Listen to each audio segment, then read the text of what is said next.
नमस्कार दोस्तों, स्वागत है आपका हमारे YouTube चैनल एडी एजुकेशन में। आपकी क्लासें चल रही है हिंदी की और इसमें आपकी सीरीज चल रही है MCQ सीरीज, जिसमें हमारा जो टॉपिक है वो है वर्णमाला और उससे रिलेटेड हम आज के आपके क्वेश्चन लेकर आए हैं। तो चलते हैं हमारे आज के पहले प्रश्न पर। पहला प्रश्न है, निम्न में से अल्प प्राण वर्ण कौन सा है। ठीक है, वर्णमाला हमारा टॉपिक चल रहा है और इसी से रिलेटेड प्रश्न आपके लिए लेकर आ रहे हैं हम। बहुत ही इंपॉर्टेंट प्रश्न है ये। तो आपको बताना है कि अल्प प्राण वर्ण इनमें से कौन सा है। अ, आ, क, ग, थ, ध या फ, भ। ठीक है, चार ऑप्शन आपके सामने स्क्रीन पर है। इसका सही आंसर कौन सा होगा ये आपको बताना है। ठीक है, तो इस प्रश्न का जो सही आंसर होगा वो क्या होगा। चार ऑप्शन आपके सामने दिए हैं। इस प्रश्न का जो सही आंसर होगा वो आपको बताना है। तो सबसे पहले हम बात करते हैं अल्प प्राण वर्ण कौन से होते हैं। ठीक है, तो अल्प प्राण वर्ण की यदि हम बात करें तो अल्प प्राण वर्ण कौन से होते हैं आपके। तो प्रत्येक वर्ग का प्रथम, तृतीय और पंचमा अक्षर, ठीक है, या पंचम वर्ण आपका क्या होता है, अल्प प्राण वर्ण। प्रत्येक वर्ग का, यहां पर हम लिख देते हैं प्रत्येक वर्ग का प्रथम, कौन सा, प्रत्येक वर्ग का प्रथम, तृतीय और पंचम वर्ण। ठीक है, तृतीय और पंचम वर्ण ये आपके क्या कहलाते हैं, अल्प प्राण वर्ण कहलाते हैं। प्रथम, तृतीय और पंचम वर्ण क्या कहलाते हैं, आपके अल्प प्राण कहलाते हैं। इसके अलावा इसमें अंतस्थ व्यंजन भी आते हैं। कौन से आते हैं, अंतस्थ व्यंजन। अंतस्थ व्यंजन भी इसके अंतर्गत आते हैं। और अंतस्थ व्यंजन कौन कौन से होते हैं, तो य, र, ल और व, ये आपके होते हैं अंतस्थ व्यंजन। तो ये चार इसके अंतर्गत आएंगे। और प्रत्येक वर्ग का प्रथम, तृतीय और पंचम वर्ण, यानी कि यदि क वर्ग की बात करें हम तो क, ख, ग, घ, अंघ। ठीक है, तो यहां पर आपका ये पहला हो गया, प्रत्येक वर्ग का प्रथम, तो ये पहला हो गया। फिर आपका तृतीय हो गया और पंचम, ये आपके वर्ण क्या कहलाते हैं, अंतस्थ। ये वर्ण आपके अल्प प्राण कहलाते हैं। और इसके अलावा इसके अंतर्गत कौन कौन से आते हैं, तो अंतस्थ व्यंजन भी इसके अंतर्गत आते हैं, य, र, ल, व। ठीक है, तो यहाँ पर हमको ऑप्शन दिए हैं, उसमें पहला ऑप्शन दिया है अ, आ, जो कि नहीं होगा। क, ग, थ, ध और फ, भ। तो थ, ध और फ, भ भी नहीं होगा, क्योंकि ये प्रथम, तृतीय और पंचम वर्ण में नहीं आता है और ना ही अंतस्थ व्यंजन में आता है, या अंतस्थ वर्ण में आता है। तो यहाँ पर क, ग ये आपके कौन कौन से हो जाएंगे, क और ग और अंग। तो यहाँ पर आपको ऑप्शन में दिया है क और ग, तो ये पहला और तीसरा वर्ण है। ठीक है, क वर्ग का। तो यहाँ पर आपका जो सही आंसर हो जाएगा वो दूसरा वाला ऑप्शन हो जाएगा। उसी के साथ हम जाएंगे, वही इस प्रश्न का सही आंसर होगा। तो हमसे पूछा है अल्प प्राण वर्ण कौन सा है, तो क और ग, दूसरा वाला जो ऑप्शन रहेगा वही इस प्रश्न का सही आंसर होगा। अगला प्रश्न है, निम्न में से नासिक की व्यंजन कौन सा है। ठीक है, नासिक की व्यंजन, नासिका अर्थात क्या होता है आपके, नासिका अर्थात होता है नाक। ठीक है, तो ऐसा व्यंजन जिनके उच्चारण में नाक का प्रयोग हो, ठीक है, उसे हम नासिक की व्यंजन कहते हैं। सीधी तौर पे हम सीधी भाषा में कहें तो इसमें से नासिक की व्यंजन कौन सा है, आपको बताना है। पहला है श, दूसरा है य, तीसरा है ग और चौथा है ज। इस प्रश्न का सही आंसर क्या होगा ये आपको बताना है। दूसरा प्रश्न आपके सामने स्क्रीन पर है। ठीक है, तो इस प्रश्न का जो सही आंसर होगा वो क्या होगा, जैसे श का हम उच्चारण करते तो श का उच्चारण में नाक का प्रयोग नहीं होता, आप करके देख लीजिए। उसके अलावा यदि ग का उच्चारण हम करेंगे तो ग के उच्चारण में अब भी आपके नाक का प्रयोग नहीं होगा। ज का उच्चारण करें तो ज के उच्चारण में भी नाक का प्रयोग नहीं होगा। तो बचा य के उच्चारण में नाक का प्रयोग होता है। आप करके देखिए य, तो य में आपके नाक का प्रयोग हो रहा है इसके उच्चारण में, अर्थात ये नासिक की व्यंजन होगा। तो ना पहले के साथ जाएंगे हम, ना तीसरे के साथ, ना चौथे के साथ। जो दूसरा वाला ऑप्शन रहेगा एकमात्र, वही इस प्रश्न का सही आंसर हो जाएगा। अगला प्रश्न है, तीसरा प्रश्न, श, श, स, ह ये कौन से व्यंजन कहलाते हैं। प्रकंपी, स्पर्शी, संघर्षी या स्पर्श संघर्षी। बहुत ही इंपॉर्टेंट सीरीज चल रही है आपके, फॉरेस्ट गार्ड के लिए भी इंपॉर्टेंट है। ठीक है, यानी वन रक्षक के लिए इंपॉर्टेंट है, पटवारी के लिए इंपॉर्टेंट है और एमपीएसआई के लिए इंपॉर्टेंट है, क्योंकि इसमें तीनों में हिंदी सब्जेक्ट आता है और हिंदी के सारे टॉपिक यहाँ पर हम कवर करने वाले हैं एमसीक्यू टाइप में। ठीक है, तो यहाँ पर हम डिटेल्ड नहीं कर रहे हैं, इसके एमसीक्यू क्वेश्चंस लेकर आ रहे हैं, बहुत ही इंपॉर्टेंट प्रश्न है। ठीक है, तो ये आपकी 3 क्लास इसकी हो चुकी है, आज चौथी क्लास है। और यदि आपने अभी तक हमारे चैनल को सब्सक्राइब नहीं किया है तो आज ही सब्सक्राइब करें। टेलीग्राम चैनल भी आप ज्वाइन कर सकते हैं।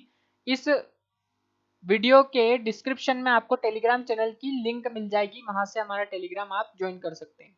तो फिलहाल प्रश्न पर चलते हैं। प्रश्न है श, स, स, ह कौन से व्यंजन कहलाते हैं। 4 ऑप्शन आपके सामने दिए हैं, तो इस प्रश्न का जो सही आंसर होगा वो आपको बताना है।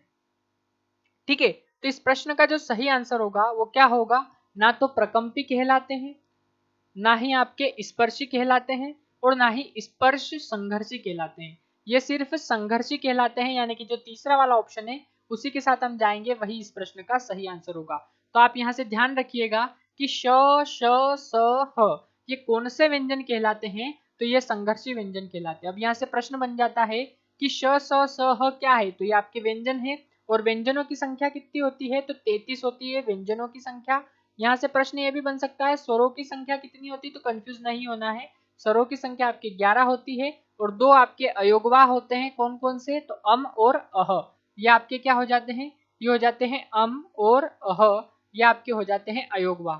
तो आपको कंफ्यूज नहीं होना है, यहाँ पर आपको 13 नहीं लगाना है स्वर, 33 व्यंजन लगाना है, 11 स्वर लगाना है, और 2 अयोगवाह होते हैं अम और अह।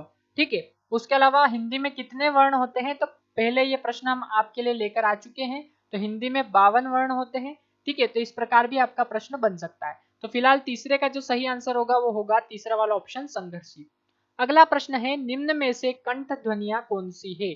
ठीक है, अर्थात कंठ का प्रयोग जिन ध्वनियों के उच्चारण में होता है या कंठ से निकलने वाली ध्वनियां कौन सी है वो आपको बताना है, उन्हें ही हम कंठ ध्वनियां कहते हैं। क, ख, य, र, च, ज या ट, ण। ठीक है, 4 ऑप्शन आपके सामने स्क्रीन पर है, इसका सही आंसर आपको बताना है। तो कंठ ध्वनियां आपको बताना है, तो हम उच्चारण करके देख लेते हैं, य, र, च, ज और ट। इसके अलावा आपका जो पहला वाला ऑप्शन बचता है क, ख, तो क, ख इसका उच्चारण करेंगे हम, तो कंठ का प्रयोग यहाँ पर हो रहा है। अर्थात कंठ ध्वनियां कौन सी होगी आपकी, तो ना तो आपकी य, र होगी, ठीक है, ना ही च, ज होगी, और ना ही ट, अण होगी। ये होगी एकमात्र पहला वाला ऑप्शन बचता है क और ख। ये कौन सी ध्वनियां है, इनका उच्चारण जब होता है तो कंठ का प्रयोग होता है, तो ये कंठ ध्वनियां होगी क और ख, इसका सही आंसर हो जाएगा। पहले वाले ऑप्शन के साथ हम जाएंगे, वही इस प्रश्न का सही आंसर होगा। अगला प्रश्न है कि य वर्ण किन वर्णों के संयोग से बना है। य वर्ण जो है किन वर्णों के संयोग से बना है, इस प्रश्न का आपको सही आंसर बताना है। तो य वर्ण की यदि हम बात करें तो य वर्ण किन वर्णों के संयोग से बना है, तो आपको इसमें वर्ण विच्छेद आना जरूरी है। ठीक है, तो वर्ण विच्छेद भी हमने पिछली कक्षाओं में बताया आपको। पहला ऑप्शन है इसका ज, य, दूसरा है ज, य, तीसरा है ज, ध और चौथा है ज, न्य। तो ज, न्य से तो ग का संयोग नहीं होगा, ना ही ज, ध से होगा, और ना ही ज, य से होगा, क्योंकि इसमें आधा ज आएगा और फिर इसका य आएगा। तो ग वर्ण किन वर्णों के संयोग से बना है, तो ज और य, यानी कि आधा ज और य के संयोग से क्या बनता है आपका, य बना है। ठीक है, तो इस प्रश्न का जो सही आंसर होगा वो होगा दूसरा वाला ऑप्शन, आधा ज और य के प्रयोग से ग का निर्माण होता है। तो किन वर्णों के संयोग से ग बना है, तो दूसरा वाला ऑप्शन इस प्रश्न का सही आंसर होगा।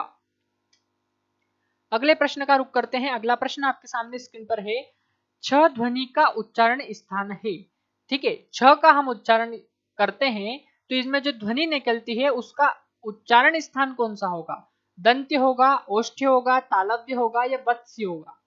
तो इस प्रश्न का जो सही आंसर होगा वो आपको बताना है। ठीक है, तो छ ध्वनि का उच्चारण स्थान आपसे पूछा है, तो छ ध्वनि का उच्चारण स्थान कौन सा होगा ये आपको बताना है। तो छ के उच्चारण में दांत का प्रयोग नहीं होता, छ छ। ठीक है, तो यहाँ पर दंत नहीं होगा, ओष्ठ का नहीं होता तो ओष्ठ भी नहीं होगा, वत्स्य का नहीं होता तो वत्स्य भी नहीं होगा, एकमात्र ऑप्शन बच जाता है तालव्य। ठीक है, छ छ, तो इसमें तालु का प्रयोग होता है, तो छ ध्वनि का उच्चारण स्थान क्या है, तालव्य। तीसरा वाला जो ऑप्शन होगा वही इस प्रश्न का सही आंसर हो जाएगा। ठीक है, तीसरे वाले ऑप्शन के साथ हम जाएंगे, वही इस प्रश्न का बिल्कुल सही आंसर होगा। अगला प्रश्न है, अनुनासिक का संबंध होता है, केवल नाक से होता है, केवल मुंह से होता है, नाक व मुंह दोनों से होता है, या इनमें से कोई नहीं। ठीक है, तो इस प्रश्न का आपको सही आंसर बताना है कि अनुनासिक का संबंध किससे होता है। तो अनुनासिक का संबंध केवल नाक से नहीं होता, केवल मुंह से नहीं होता, बल्कि नाक व मुंह दोनों से होता है। सिंपल सा प्रश्न है। तो पहला, दूसरा और चौथा तीनों ऑप्शन गलत हो जाएंगे। तीसरे वाले ऑप्शन के साथ हम जाएंगे, वही आपका सही आंसर होगा कि ऐसी ध्वनियां जो नाक व मुंह दोनों से उच्चारित हो उन्हें अनुनासिक ध्वनियां कहते हैं। तो अनुनासिक का संबंध होता है नाक व मुंह दोनों से। अगला प्रश्न है य र ल व किस वर्ग के व्यंजन है? अभी ही आपको बताया हमने, तालव्य, ऊष्म, अंतस्थ या ओष्ठ्य। तो ना तो तालव्य होंगे, ना ही आपका ऊष्म होंगे और ना ही ओष्ठ्य होंगे, अंतस्थ व्यंजन होंगे। जो तीसरा वाला ऑप्शन रहेगा वही इस प्रश्न का सही आंसर होगा। य र ल व ये किस प्रकार के या किस वर्ग के व्यंजन होंगे? तो अंतस्थ व्यंजन होंगे। ठीक है, तो अंतस्थ व्यंजन की परिभाषा क्या है? ऐसे व्यंजन जिनके उच्चारण में मुख से निकलने वाली ध्वनि घुमड़ कर बाहर निकले उन्हें अंतस्थ व्यंजन कहते हैं। इनकी संख्या 4 है और वो कौन कौन से हैं? य र ल व। तो तीसरे वाले ऑप्शन के साथ हम जाएंगे, वही एकमात्र ऑप्शन होगा जो इस प्रश्न का सही आंसर होगा। अगला प्रश्न है च छ वर्ण का उच्चारण स्थान कौन सा है? प्रश्न पहले भी आ चुका है, ऐसा छ वर्ण का पूछा है था और इसमें पूछा है च और छ इन दोनों वर्ण का उच्चारण स्थान कौन सा है? तालु, मूर्धा, ओष्ठ या कंठ। तो आपका इस प्रश्न का जो सही आंसर होगा वो क्या हो जाएगा? ना तो आपका मूर्धा आएगा, ना ओष्ठ आएगा, ना कंठ आएगा, च छ च छ इस प्रकार आप इसका उच्चारण करेंगे तो यहाँ पर तालु से इसका उच्चारण होगा, तालु का प्रयोग होगा, तो तालु इसका उच्चारण स्थान होगा। पहले वाला जो ऑप्शन होगा उसी के साथ हम जाएंगे, वही इस प्रश्न का सही आंसर होगा। अगला प्रश्न है निम्नलिखित में से कौन ट वर्ग नहीं है? ट वर्ग अर्थात क्या? ठीक है, तो क वर्ग में कौन कौन से आते हैं? क, ख, ग, घ, अंघ। ठीक है, अब ट वर्ग को देखें तो ट, ठ, ड, ढ, ण। ठीक है, ट, ठ, ड, ढ, ण। ठीक है, तो यहाँ पर आपका ट वर्ग ये हो गया। तो इसमें से कौन सा ट वर्ग नहीं है? तो ठ इसके अंतर्गत आता है, उसके अलावा ढ भी इसके अंतर्गत आता है, उसके अलावा ण भी इसके अंतर्गत आता है। तो यहाँ पर आपका कौन सा नहीं आएगा? तो कौन सा नहीं है ऐसा पूछा है आपको, प्रश्न पे भी ध्यान देना है। ठीक है, तो यहाँ पर आपका ट है, सॉरी ठ है, ढ है और ण है। यहाँ पर घ नहीं है, वही इस प्रश्न का सही आंसर हो जाएगा। ठीक है, अपना जो चौथा वाला ऑप्शन रहेगा वही इस प्रश्न का सही आंसर होगा। अगला प्रश्न, निम्नलिखित में से कौन सा वर्ण उच्चारण की दृष्टि से दंत्य नहीं है? त, न, द, ट। 4 ऑप्शन आपके सामने स्क्रीन पर है, इसका सही आंसर आपको बताना है कि निम्नलिखित में से कौन सा वर्ण उच्चारण की दृष्टि से दंत्य नहीं है। ठीक है, तो त दंत्य है, न दंत्य है, द दंत्य है, ट दंत्य नहीं है। चौथा वाला जो ऑप्शन रहेगा वही इस प्रश्न का सही आंसर हो जाएगा, क्योंकि ये सब तो है इसलिए गलत हो जाएंगे, जो नहीं है वो बचता है एकमात्र ऑप्शन चौथा, वही इस प्रश्न का सही आंसर होगा। आपको वर्णमाला में बहुत ही सरल है वर्णमाला, इसको आपको उच्चारण से, प्रैक्टिकल से ही आप इसको सीख सकते हैं। ठीक है, अगला प्रश्न है तालव्य व्यंजन है च, छ, ज, झ, ट, ठ, ड, ढ, त, थ, द, ध और प, फ, ब, भ। तालव्य व्यंजन कौन से हैं आपको बताना है। तो 12वें प्रश्न का जो सही आंसर होगा वो क्या होगा? तालव्य व्यंजन आपको बताना है। ठीक है, तो तालव्य व्यंजन की यदि हम बात करें तो ट, ठ, ड, ढ ये तालव्य व्यंजन नहीं होंगे, क्योंकि इनके उच्चारण में तालु का प्रयोग नहीं हो रहा है। त, थ, द, ध ये भी नहीं होंगे, प, फ, ब, भ ये भी नहीं होंगे। यदि हम पहले वाली पंक्ति जो दे रखी है, पहला वाला जो ऑप्शन दे रखा है उसको बोल के देखते हैं, यानी प्रैक्टिकल करके देखते हैं, तो च, छ, ज, झ इसमें तालु का प्रयोग हो रहा है इनके उच्चारण में, अर्थात यही तालव्य व्यंजन होंगे, ना कि दूसरा, तीसरा, चौथा ऑप्शन आएगा। पहला और एकमात्र ऑप्शन बचेगा आपका, वही इस प्रश्न का सही आंसर होगा, च, छ, ज, झ। अगला प्रश्न है अनुनासिक व्यंजन कौन से होते हैं? यहाँ पर आ जाएगा अनुनासिक व्यंजन कौन से होते हैं। तो अनुनासिक व्यंजन कौन से होते हैं? तो आपका यहाँ पर हो जाएगा वर्ग के प्रथमाक्षर, वर्ग के तृतीयाक्षर, वर्ग के चतुर्थाक्षर या वर्ग के पंचमाक्षर।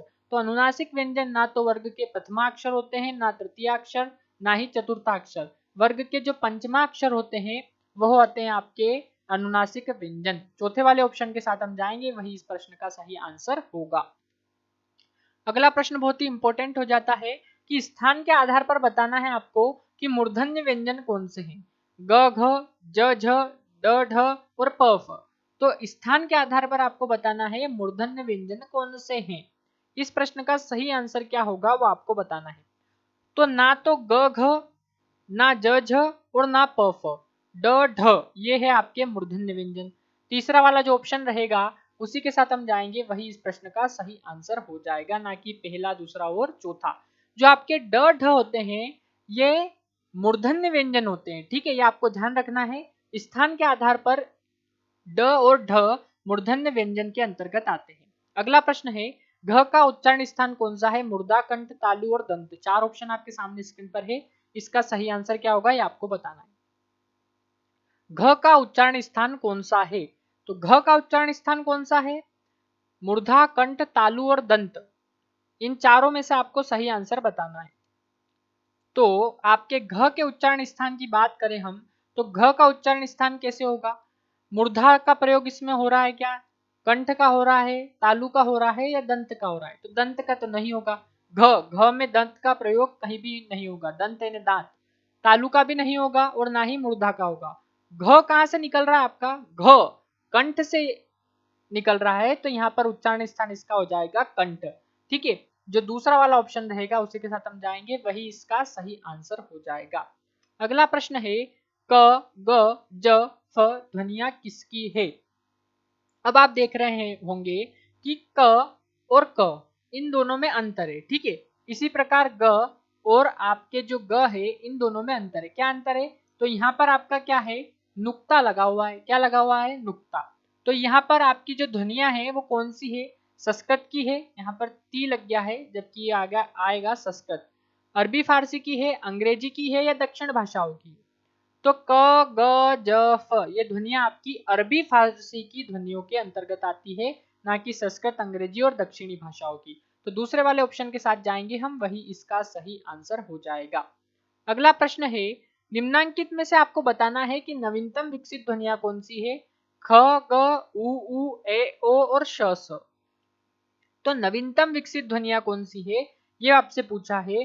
तो नवीनतम विकसित ध्वनिया कौन सी हो जाएगी? तो वो आपकी हो जाएगी ख ग। ठीक है, ये आपकी नवीनतम विकसित ध्वनिया हो जाएगी, ना कि आपका दूसरा वाला ऑप्शन आएगा, तीसरा और चौथा तीनों नहीं आएंगे। ख और ग है जो वो आपकी नवीनतम विकसित ध्वनियों के अंतर्गत आती है। अगला प्रश्न है, हिंदी में स्वतंत्र रूप से बोले जाने वाले अक्षर क्या कहलाते हैं? बहुत ही इंपॉर्टेंट प्रश्न है, बहुत ही सरल प्रश्न है। तो स्वतंत्र रूप से बोले जाने वाले अक्षर अर्थात जो स्वतंत्र रूप से बोले जाते हैं, ठीक है, वो स्वर कहलाते हैं, संयुक्त स्वर कहलाते हैं, व्यंजन कहलाते हैं या स्वतंत्र ध्वनि कहलाते हैं? तो जिनके बोलने पर स्वतंत्र रूप से बोला जाए, अर्थात जिनको बोला जाए तो स्वतंत्र रूप से बोला जाए, किसी अन्य का प्रयोग उसमें ना हो, ठीक है, तो वो आपके ना तो संयुक्त अक्षर कहलाते हैं, ना व्यंजन कहलाते हैं, ना स्वतंत्र ध्वनि कहलाती है। वे क्या कहलाते हैं? स्वर। स्वर की परिभाषा क्या है कि स्वतंत्र रूप से बोले जाने वाले अक्षर को ही हम क्या कहते हैं? स्वर कहते हैं। अगला प्रश्न, हिंदी भाषा में वे ध्वनियां, या ध्वनियां आएगा आपका, ठीक है, हिंदी भाषा में वे ध्वनियां कौन सी है जो दूसरी ध्वनियों की सहायता से बोली या लिखी जाती है? दूसरी ध्वनि स्वरों की सहायता से क्या लिखे जाते हैं? आपके व्यंजन लिखे जाते हैं। तो ना इसमें स्वर आएगा, ना वर्ण आएगा, ना अक्षर आएगा, एकमात्र ऑप्शन बच जाएगा दूसरा, व्यंजन। ठीक है, व्यंजन इसका सही आंसर होगा। आज का आखिरी प्रश्न आपके सामने स्क्रीन पर है, क ख ग फ में से कौन सा उर्दू से लिया गया है आपको बताना है। बहुत ही इंपॉर्टेंट प्रश्न इसमें मिक्स किए हैं हम, आप देख भी सकते हैं। यदि आपके पास कोई बुक है तो उसको उठा के देख सकते हैं। यहाँ पर आपके जो इस सीरीज में प्रश्न लिए हैं बहुत ही सिलेक्टेड और इम्पोर्टेंट प्रश्न है, जो पिछली परीक्षा जो है आपकी उनमें पूछे गए हैं या पिछली कक्षाओं में आपके पूछे गए हैं, ऐसे प्रश्न हमने यहाँ से लिए हैं। तो क ख ग फ में कौन सा उर्दू से लिया गया है? पहला ऑप्शन है क ग फ और ख। तो यहाँ पर आपका क नहीं लिया गया है, ना ही ग लिया गया है और ना ही आपका ख लिया गया है। फ जो है आपका तीसरा वाला ऑप्शन वो आपका उर्दू से लिया गया है। तो फ इसका सही आंसर हो जाएगा कि कौन सा उर्दू से लिया गया है क ख ग फ में से? तो फ उर्दू से लिया गया है। तो ये आपके बहुत ही इंपॉर्टेंट प्रश्न थे, 20 प्रश्न। इसी प्रकार आपकी अगली क्लास होगी अब अगले टॉपिक से, क्योंकि आपका जो वर्णमाला टॉपिक है उसमें से जो इंपॉर्टेंट प्रश्न है और जो ऐसे प्रश्न है लगभग लगभग जो आपके पिछली परीक्षाओं में पूछे गए हैं और आने वाली परीक्षाओं की दृष्टि से महत्वपूर्ण हो जाते हैं, ऐसे सारे प्रश्नों का समावेश इस सीरीज में हमने किया है। तो इस टॉपिक से रिलेटेड, वर्णमाला से रिलेटेड आपकी 4 क्लास आज की क्लास को इंक्लूड करें तो हो जाएगी। तो आपकी 4 क्लासों में 20 इंटू 4 80 प्रश्न बहुत ही इंपॉर्टेंट हो चुके हैं। अब अगला जो हमारा टॉपिक रहेगा वो नया टॉपिक रहेगा और उससे रिलेटेड प्रश्न इसमें मिक्स करेंगे। तो बने रहिए हमारे साथ और देखते रहिए हमारा यूट्यूब चैनल एडी एजुकेशन। धन्यवाद।